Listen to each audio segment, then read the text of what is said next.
अवश्य करना चाहिए।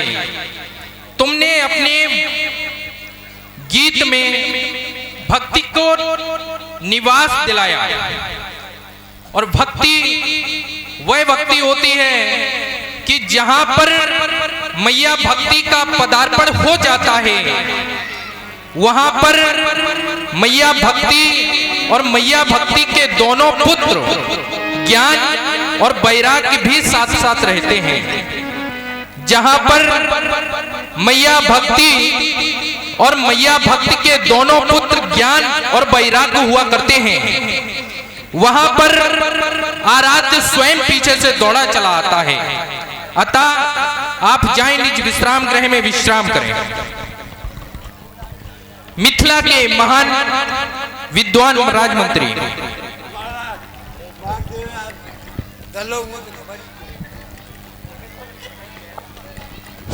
हेलो, मैं अभी कला परांगत राज नृत्यांगनाओं से कला का आनंद ले रहा था। मैं ही नहीं अपितु आया हुआ ये समाज, ये देश देशांतर के नरपाल सभी कला का आनंद ले रहे थे। जब हमारा ध्यान कलाओं की ओर जाता है तो कलाएं 64 प्रकार की बताई जाती हैं। जो 64 प्रकार की कलाएं होती हैं उनमें मुख्यतः 3 कला बताई गई हैं, और वो 3 कला कौन कौन सी होती हैं?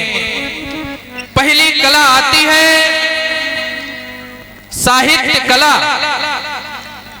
साहित्य कला वो कला हुआ करती है कि किसी व्यक्ति को सतमार्ग पर चलने के लिए बाध्य तो कर सकती है, लेकिन उसकी भाग्य विधाता नहीं बन सकती। ऐसी होती है ये साहित्य कला। अब दूसरी कला आती है हस्तकला। हस्तकला वही कला हुआ करती है कि मानो एक मूर्तिकार ऐसी मूर्ति का निर्माण कर दे कि मानो वह बोलना चाहती हो, लेकिन वह उसे जीवन दान नहीं दे सकता है। ऐसी होती है ये हस्तकला। और तीसरी कला आती है नृत्य और संगीत कला। नृत्य और संगीत कला वही कला हुआ करती है कि जो एक बार मानव को जीवन दान भी दे सकती है। ऐसी होती है नृत्य और संगीत कला। लेकिन मैं चाहता हूं कि कला से पहले कर्तव्य होना चाहिए। बिल्कुल साहब, कर्तव्य, क्योंकि कहा गया है कर्म प्रधान विश्व रच राखा, जो जस करे सो तछ फल चाखा। यहाँ जो जैसा कर्म करता है विधाता उसे वैसा परिणाम उसके भाग्य के रूप में दिया करता है। तो हमें अपना पहले कर्तव्य करना होगा। व्यास जी, कर्तव्य